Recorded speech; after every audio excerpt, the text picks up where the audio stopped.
Hi, this is Gabe Newell, and welcome to The Lost Coast. In this tour, we're going to be talking about a new graphics technology we've been developing called High Dynamic Range, or HDR. We'll also be giving you some insight into the design and production challenges we faced during the construction of The Lost Coast. First, a quick explanation of the commentary system. To listen to a commentary node, put your crosshair over the floating commentary symbol and press your Use key. To stop the commentary, put your crosshair over the rotating node and press your Use key again. Some commentary nodes may take control of the game for the purpose of showing something to you. In these cases, simply pressing your Use key will stop the commentary. With conventional rendering, seen here on the left, if something on the screen is 20% reflective, like the wet sand, then the maximum reflected brightness could only be 20% of the maximum brightness of your monitor. HDR's more accurate simulation of light ensures that the sun's reflection on this wet sand appears as it would in the real world, which could potentially use 100% of the maximum monitor brightness. HDR uses bloom to simulate light that is beyond 100% of a monitor's maximum brightness.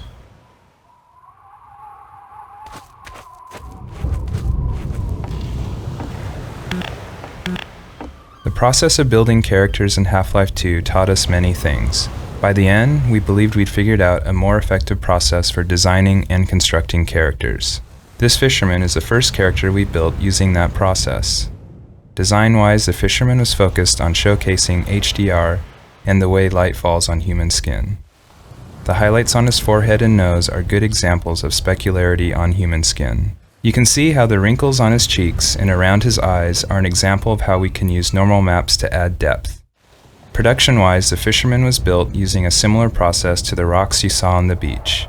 We model the 3D character at a very high detail, then extract much of the physical information and store it in the textures.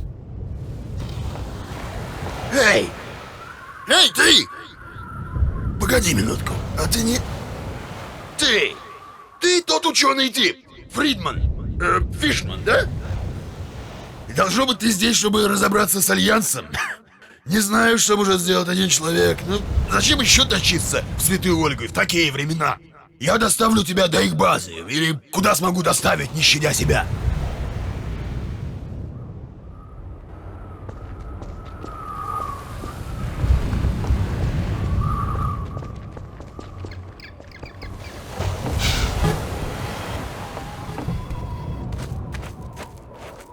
When the art team started to think about a location that would demonstrate the power of HDR, a beach was one of the first choices we made. The visual relationship between the sky, the water, and the rocks is something we could not achieve without HDR. In order for high dynamic range to correctly simulate the light's interaction with the surfaces around you, like these wet rocks, we needed more precise information about the surfaces than we've had in the past. And now going forward, we're modeling textures in 3D packages to ensure that the physical information encoded in the texture allows HDR to correctly bounce light off the surface. We also designed the colors and values of each surface to ensure they will be correct across all exposure levels.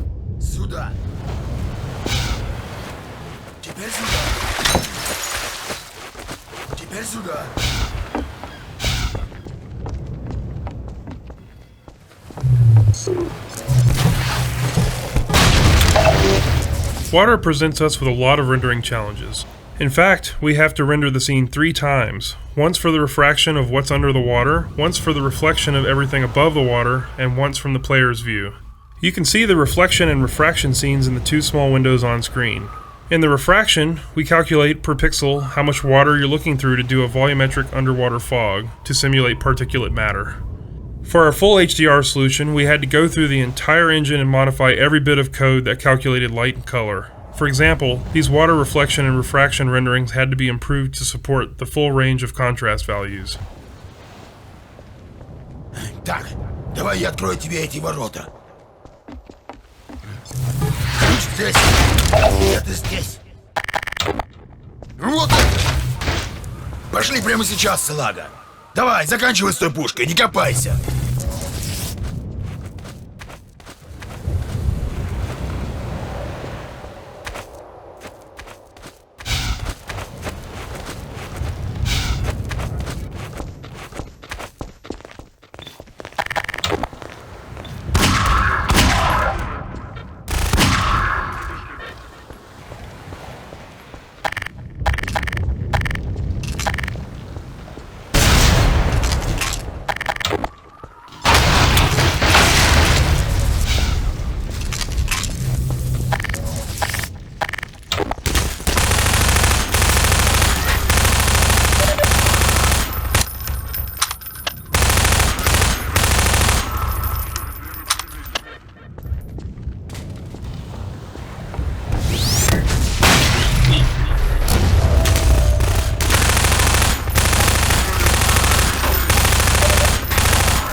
The area you're currently entering is called the Cliffside Arena. We were particularly happy with the vertical cliffside in Half-Life 1 and regretted that we didn't iterate further on that concept in Half-Life 2. Vertical space allows us to force the player to deal with threats from above and below. We find that players focus their view on the direction they're travelling, so by using a cliffside and having the player ascend it, we ensure that the player will look up and be prepared for enemies. If the player's path was to move past the bottom of the cliffside, it would be unlikely he would notice soldiers rappelling down from above, and dying from unknown threats never feels fair and certainly isn't fun.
One of the features of our HDR solution is dynamic tone mapping.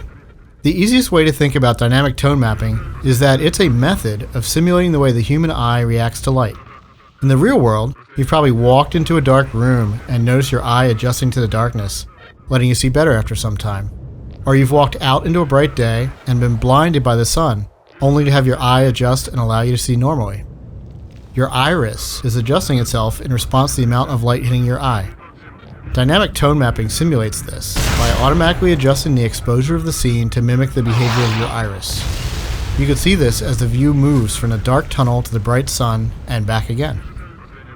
Here, you can see the way we calculate the amount of light hitting the player's eyes. We take a snapshot of the scene, measure the brightness levels, and then use that to adjust exposure. We consider light at the center of the screen more important than at the edges to better simulate the geometry of the eye.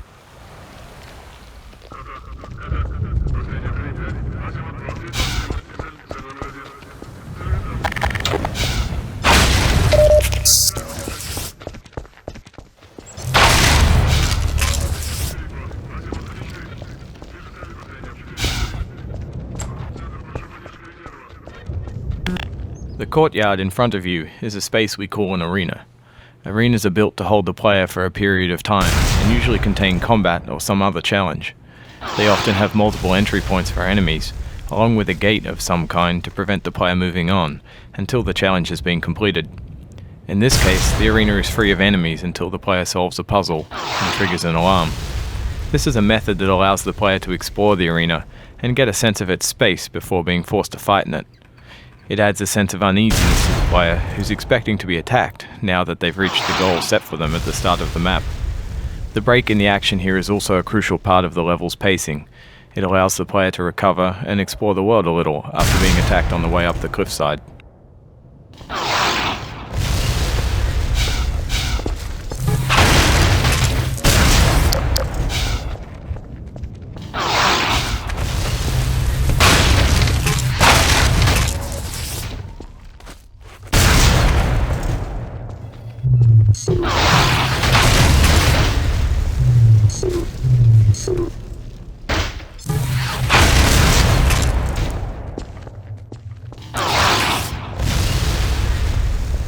The source engine supports a wide variety of shaders.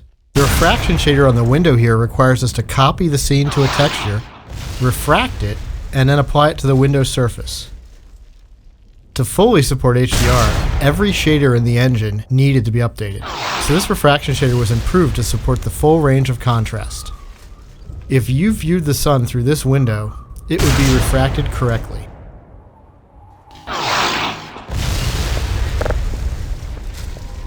We wanted to transition from a bright, wide-open space into a tighter, closed one to showcase HDR's dynamic tone mapping. We also like to focus on contrasting elements in our settings, like ancient human architecture and futuristic combine technology. A monastery fit these requirements perfectly. Monasteries are generally isolated, unlit, and built ages ago. They provide a great backdrop for the contrasting combine technology. When we build fictional settings, we try to ground them by basing them off a real-world location. We use these locations as a design constraint that forces a logical consistency behind the art choices.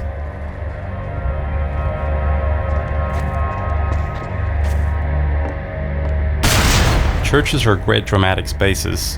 They're often lit naturally with extremes of darkness and brightness, which makes them a great showcase for HDR. Gothic churches are the sober monochromatic spaces that you've seen in almost every horror movie or game. Byzantine churches, on the other hand, are very colorful and have a large variety of materials. We wanted that color and material variety to show off our HDR reflections.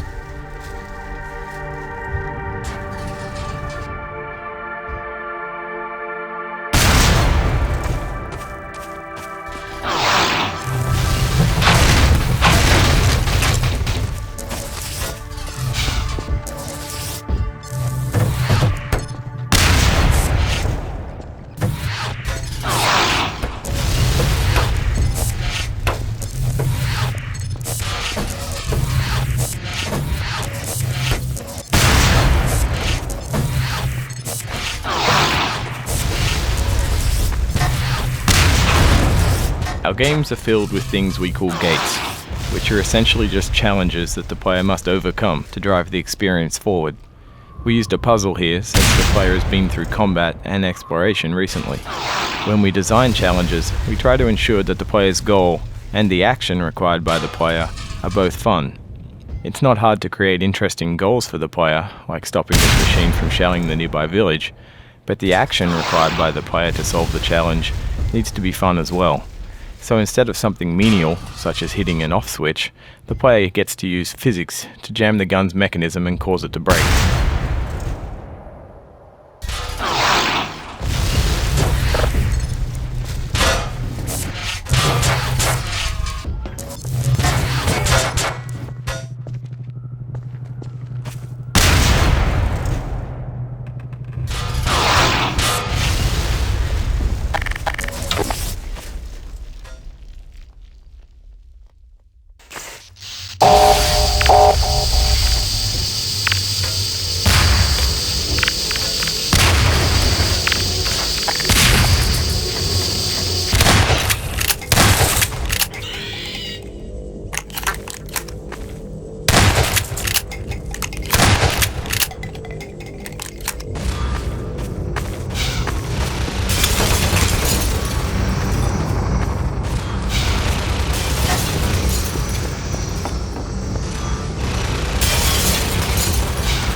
We wanted to transition from a bright white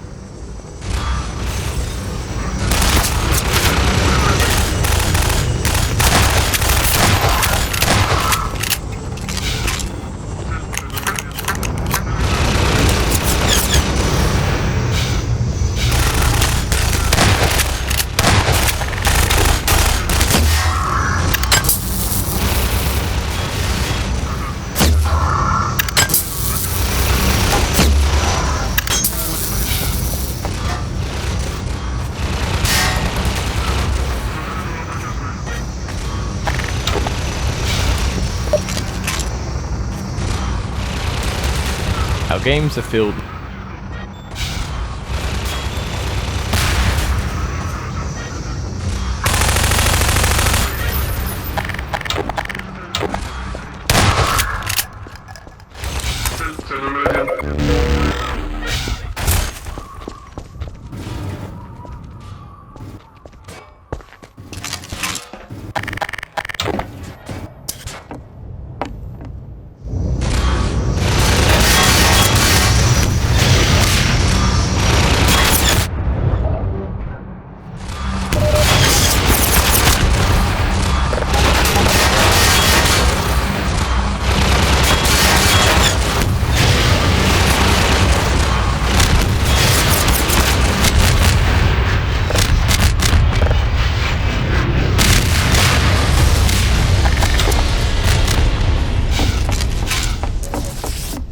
This marks the end of the Lost Coast tour.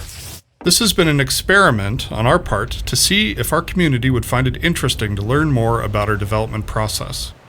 As always, we're interested in your feedback. I can be reached at gaben, Gaben, at valvesoftware.com. If people like this, we'll keep producing this kind of content for all of our games going forward. Thanks for listening.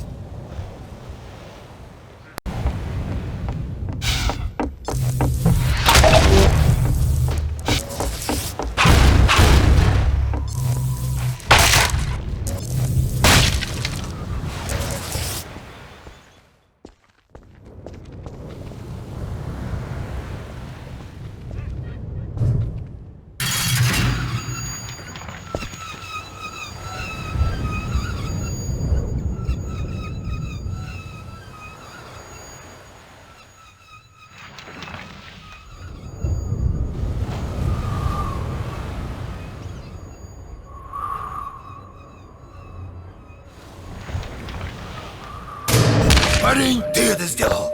Пошли со мной, святой Ольга! Устроим шикарный праздник, господин!